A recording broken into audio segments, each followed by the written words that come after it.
So you guys, I am going to welcome you to interrupt me and, you know, speak up when you have a question, or if you want to elaborate, add something on whatever we're discussing, please.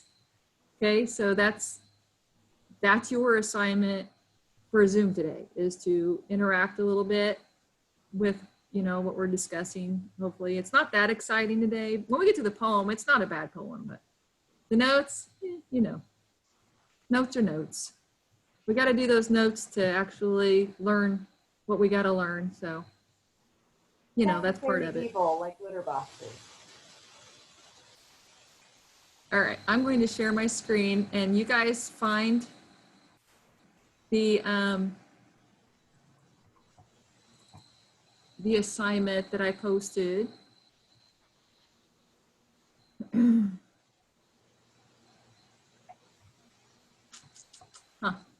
Okay, I know we're at. Okay. You guys will find this assignment. There are notes at the very bottom, okay? It says copy of literature notes.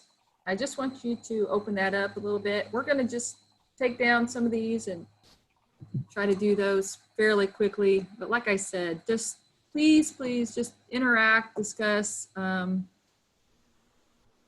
some. All right, so anybody not find this?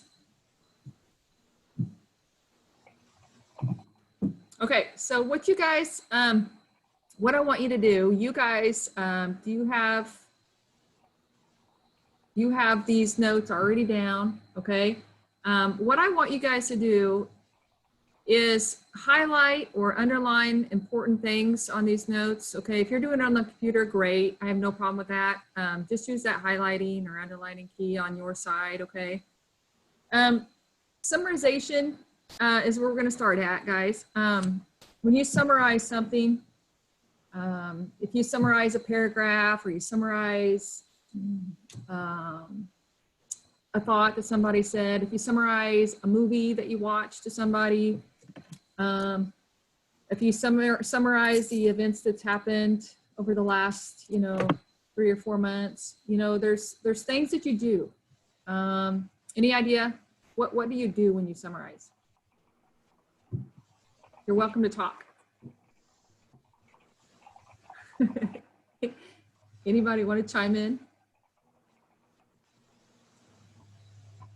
No? Is it just like compressing everything into a smaller? Yeah, I mean, yeah. Compressing everything into a smaller version. That's a pretty good definition. Just getting the main ideas. I like that. Getting the main ideas? Exactly. Whoever said that. Okay. Anything else?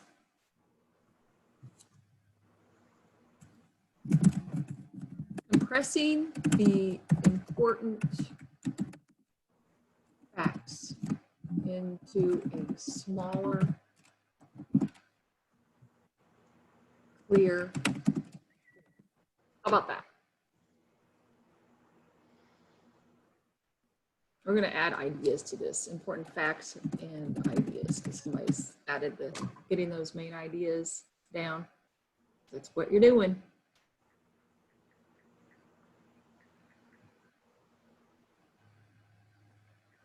Okay. All right, any questions on that one? We're good? Again, write these, take notes on them. Doesn't matter to me on how you do this, either on the computer side or taking notes in a notebook, okay, whatever you want to do to help you get these notes down is great with me, okay? All right, so the main idea, of course, is finding those important facts, okay? And finding those important facts out of a paragraph.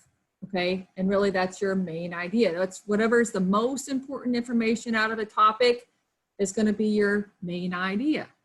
Okay, so, you know, our discussion that we had previous to starting today, what was what was the main idea of that discussion? Anybody know? You might remember that discussion we had before we started. I bet Adrian knows. Yeah, way to go.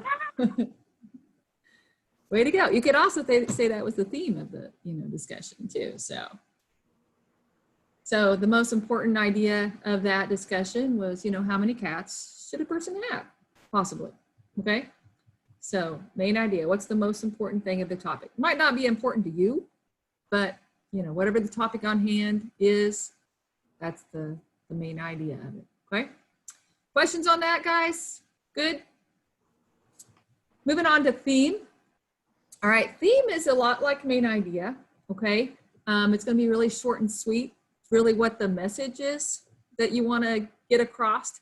So if you're writing, if you are a big person on the environment and helping our environment and making our air cleaner and whatever it might be, your main theme might be any themes that come across when you're dealing with environment, cleaner air, anything else, recycling. If you're dealing with, if you really like to read genre adventure stories or dramatic things, okay? There's always going to be a theme or a message that's come across into that story, okay? Whether it be, friendship, whether it be bullying, whether it be, whether it be injustice, okay? There's always going to be some kind of an underlying theme or message that comes across into that story, hopefully, okay? So that's why themes are really, where it says in that blue, it says they're the framework of stories. So when you're writing, a lot of times you're writing because you want to send this message to a reader, okay? Whether it's to convince them that to use this air freshener, or you want to discuss your opinion on frogs. So it might be, there's just some underlying meaning that you want to get, or message that you want to get across, okay? So it's the add meaning, draws your reader in and pulls everything together as a whole. That's a really important advice before you start, to really know that what you want to get across is told in that story or that poem or that article, okay? And how are you going to get it across? So these are just these three different ones: friendship, innocence, sacrifice. Those are common themes that you might find in some genres of work. So those are just very short and sweet themes. Of course, they would be, the message will be elaborated within the story, but those are very short and sweet. Any questions about theme? Okay, guys, we're moving on. Tone. Okay, tone is really why we write, because we're gonna have these great huge feelings, and some of you were sitting there when we had that discussion about cats. You're like, I hate cats. Like, I hate. Why are we discussing cats? I'm going to write an article on how I can discuss the negative attributes of cats, and that would be your tone, because right there you would be some negative person, and we're going to tell it in your writing because, oh my gosh, I don't want to read this anymore because, well, I love cats. But you may hate them. So, your attitude or your tone is going to come across to your audience, okay, about that certain subject, okay? Anything that you guys really hate, out, like loathe, other than spiders? Am I going to get you guys to talk at all today? Snakes. Snakes. Yeah. Snakes. Yeah. I've walked out there at the golf course, the old golf course here at Chinook, quite a bit. Seen a few snakes. And of course my dogs have, ran after them. And try not to get too scared about them, but you know, they're just, you got to remember that they're just as scared of you. So they say. Anybody else have any fears? No, you're all good. Possums. Heights. You're afraid of heights, Daniel.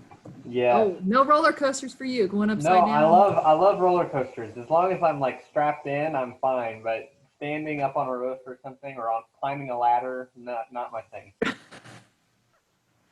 You're not going to be the next roof. Not going to be roofing any houses. No. Yeah. After I didn't used to be, but now you put me on a roof after I had my kids. It's not going to happen.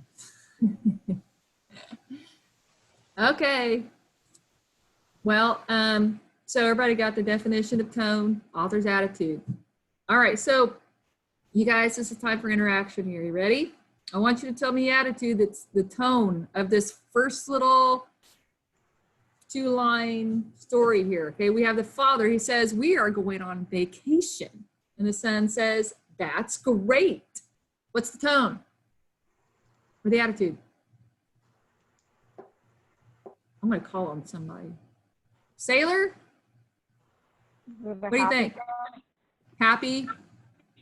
Good. Excited. Excited? Perfect. Yep. You are right on. Okay, so the second one says, the father says, we can't go on a vacation this summer.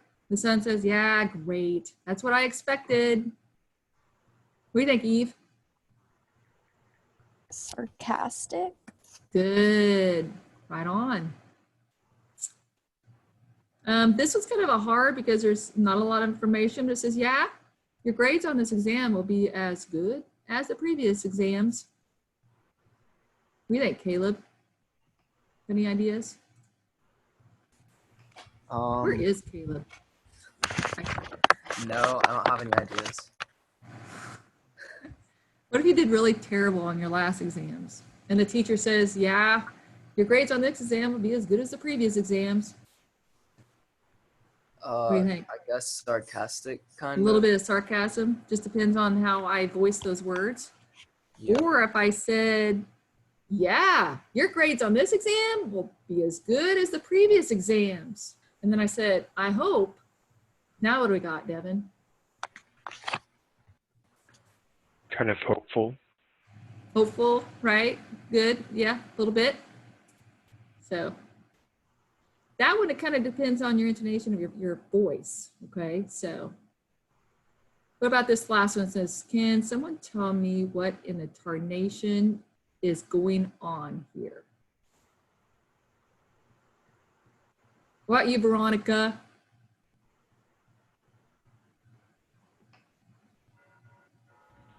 Can you see the screen? Any idea what the tone is? What in the tarnation is going on here? What's the attitude? If that was a dad walking into his child's room and he said that, well, what would you feel?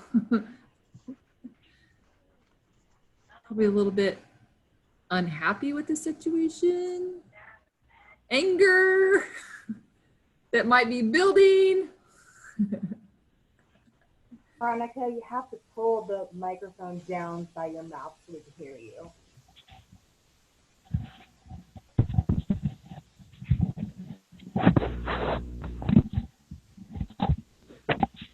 Perfect. All right. Okay, so moving on. Hopefully you guys got what tone is. All right.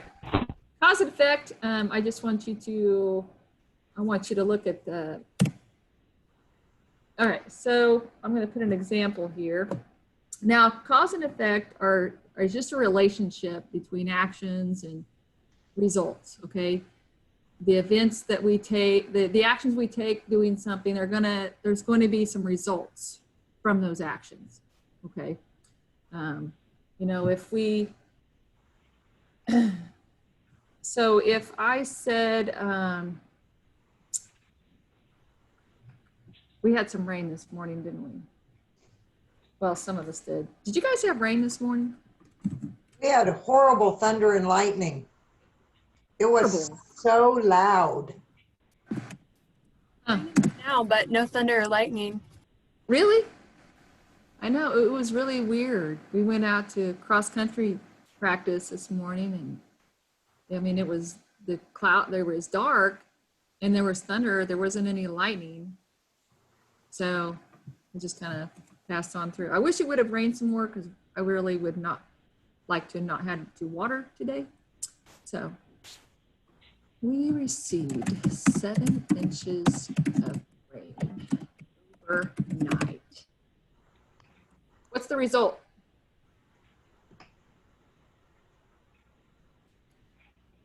Anybody got a result for me? Since we received 7 inches of rain overnight, what would happen with that? I am going to call on some of you guys. How about, have I called on Madison yet? What do you think, Madison? How about I end that? What might be the result?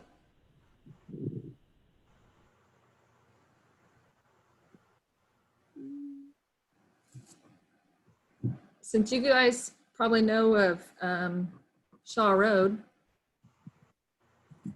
could we say that Shaw Road was flooded? You know that area in Shaw Road that floods pretty easily? Just on the west side of the river. Yes. Thank you, Ms. Boats. All right, do you see the cause and effect in that one? Yeah, maybe. Oh, goodness. Yes, How about, nod your head. Very good. how about I never brush my. All right, anybody got a good one for that one? Sailor? What would happen? What would be the result? Okay, never brush my teeth. And which caused a lot of cavities. So he said, yeah. Anybody else have any good ones? So I had to get a root canal at age 18. Devin, how about you? Any ideas? You'd probably have to get, yeah. You have better dental hygiene. You have to go to the dentist and get that fixed. Oh, yeah. When your mouth would be like corroded with bad breath, I think.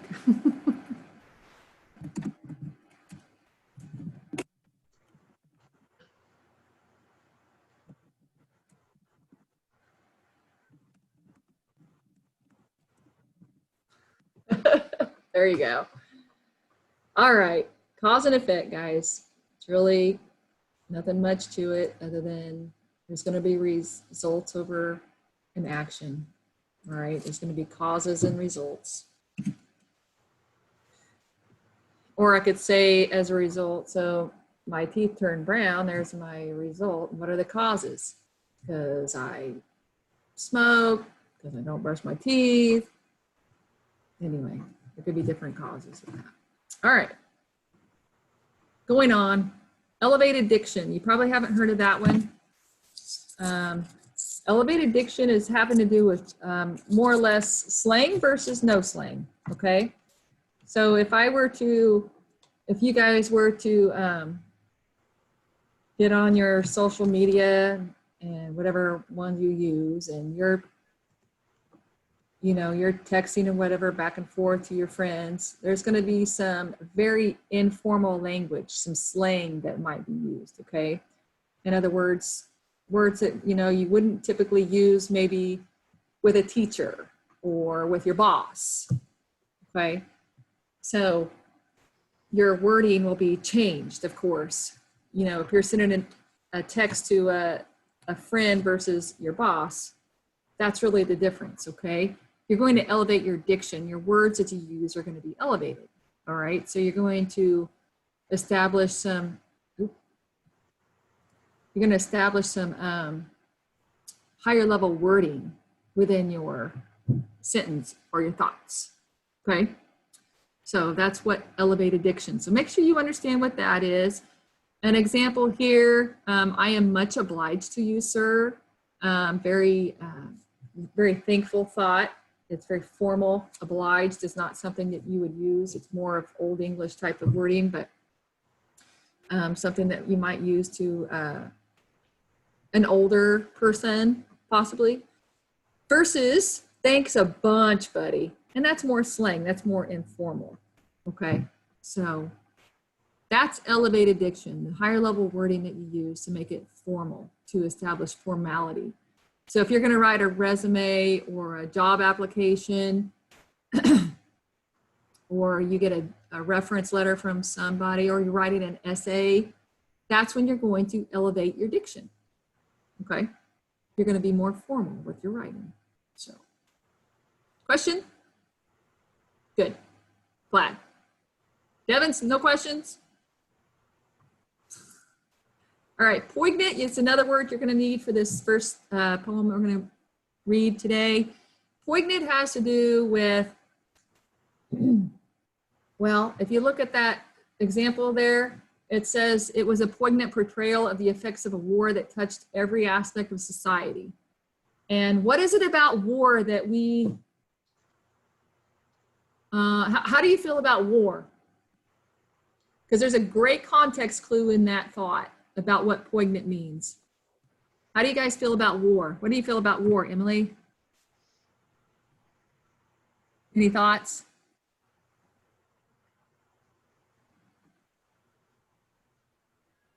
No. Caleb, got any thoughts about war? Where'd you go? Where's your face, man? No. It's like bad, I guess. It's bad, right?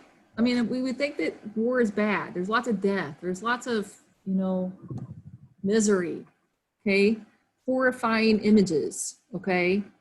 Lots of madness and anger. Nothing really comes good from war, okay? So, and that's where poignant is. It's just it's a sad event, okay? There's things that brings about sadness and regret. So poignant has to do with a lot of regrets, and you guys might have some poignant issues, poignant times in your life where you might feel sad or regret over things that you've done. You're going to have a lot of those things as a teenager, so things you have to learn from, in other words. So that's poignant. Okay.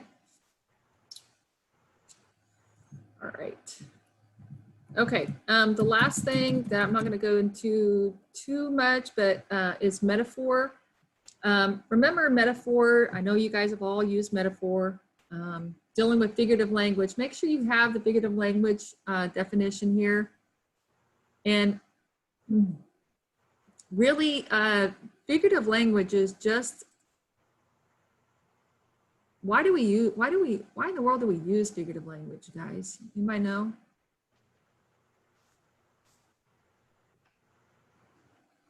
Why do we use figurative language in your writing? Like, I love when I get somebody's narrative and they use figurative language. Oh my goodness, that just bumps up the interest level, because wow, you've made it colorful, you've added interest, you have added creativity in your writing. So anytime you can add some figurative language in your writing, some metaphors, similes, hyperboles, onomatopoeia, all those devices, it just really bumps up that creativity, okay? I want you to add that to this too.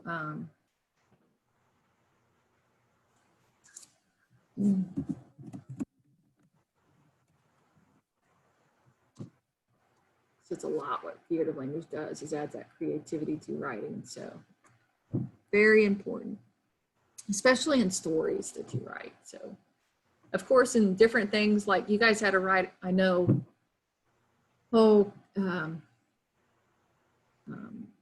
argumentative papers. And when you use like similes to compare, you know, two things, or metaphors to compare those things, you know, sometimes it adds an image, either bad or good, that just gives it clarity. Like, oh, wow, that's awesome. I didn't even think of it that way. So, okay, so metaphor, of course, you guys have all worked with metaphors. You know, it compares just, you know, two things. If you're comparing more than one thing, it becomes something else. But metaphors are really basically adding those similarities and differences in a colorful way, okay? Usually does not, what words do we,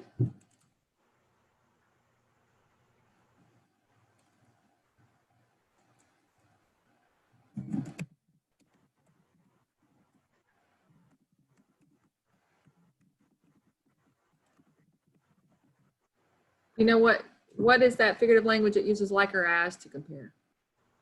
You know, we want to shout out that one. Is it a simile? Nice job. There you go. Similes do that. Metaphors usually do not use like or as to compare, and there's all kinds of metaphors. Well, there's not all kinds, but when you actually get to working with metaphors, sometimes they get a little bit confusing, but because when you're dealing with metaphorical phrases that become extended or implied or explicit, then you're going to, it's a little bit more intricate. Okay. So this first metaphor is a really regular metaphor that you guys can really identify with. The teacher was a wildfire of rage, okay? You guys have any good other metaphors that you could shout out on? Any other examples?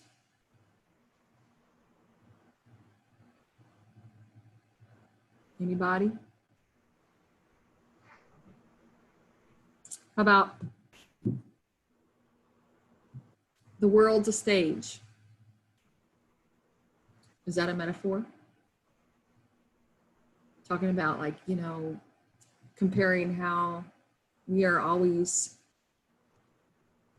we could be in the limelight, and it's always important that we do things in the right fashion.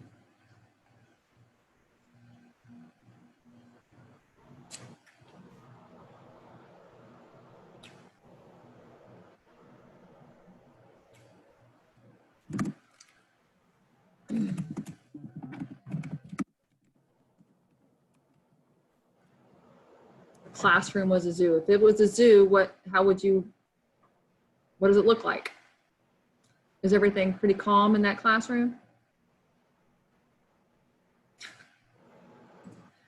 If you've ever been to a zoo, it can get pretty loud in different areas of the zoo. And if you're in the monkey section, of course, it's kind of chaotic.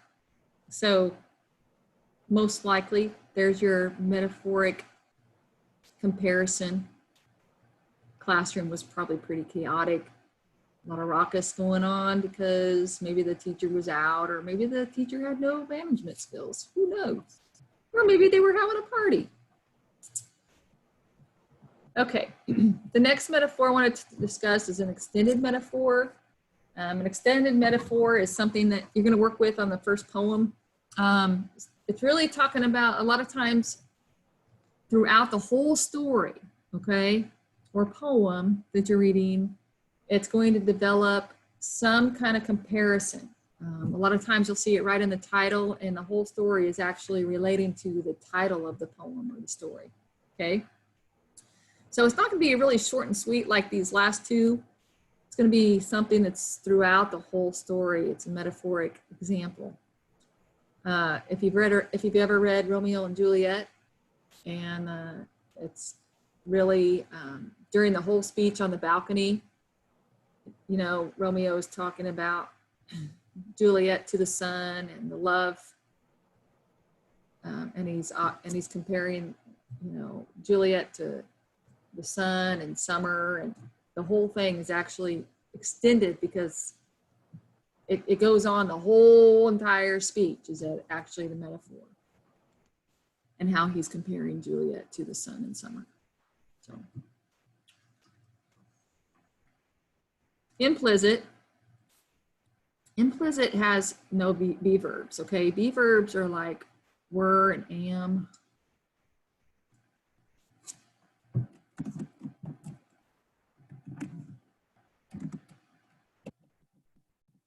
I don't really want to put them on there, I guess, because I don't want you to think that, I don't want you to see those verbs until you get to explicit. Main difference between implicit, which is implied, it's not something that's not stated is more implied, and that goes along with the metaphor. They don't use any be verbs, and be verbs are those words like is and are and were. Those words, those verbs that make it passive. So implicit is something that they don't use any of those. So, okay. All right. So implicit metaphors are often different than regular since they don't specifically state what they are comparing, such as Ella finally lured Devin into her web. Okay, the comparison there is not specifically stated because, well, we know that Ella is probably attracted to Devin and probably been trying to lure or trying to capture his attention for a long time. And finally, it happened. She got his attention and lured him into her web of, you know, attraction, whatever it might be. So explicit uses be verbs such as is, are, were, be, been, being, and am. Okay, such as a good example of this. My dad is my, okay. Do you see why that is an example of explicit? It's right there. We know what we're comparing. The be verb is used right there. Okay. Comparing my dad to a rock. He's solid. He's always there. Okay. Whatever. He's always one to be counted on. Okay. So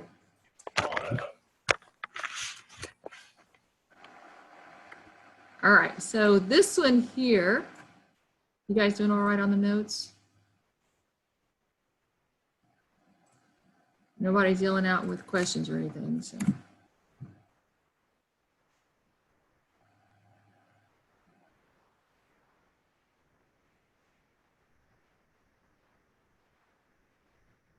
Okay, so this one here, a symphony of crickets echoed through the forest.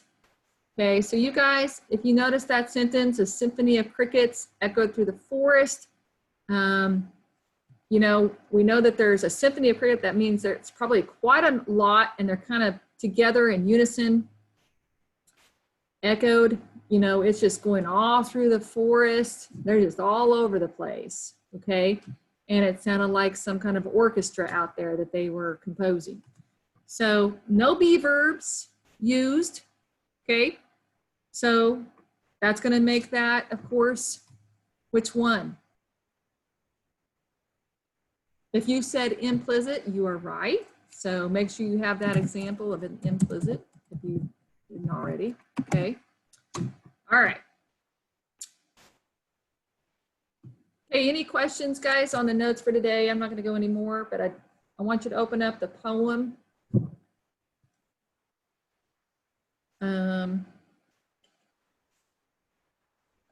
Again, Empty Stomach is what it's called. It's the very first poem there.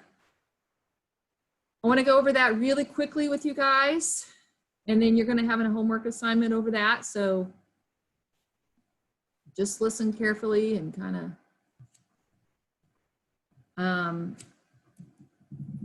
if you,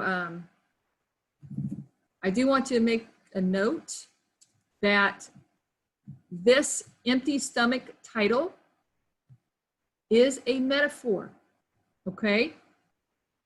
And if you remember talking about metaphors, the title sometimes will lead into an extended metaphor, okay?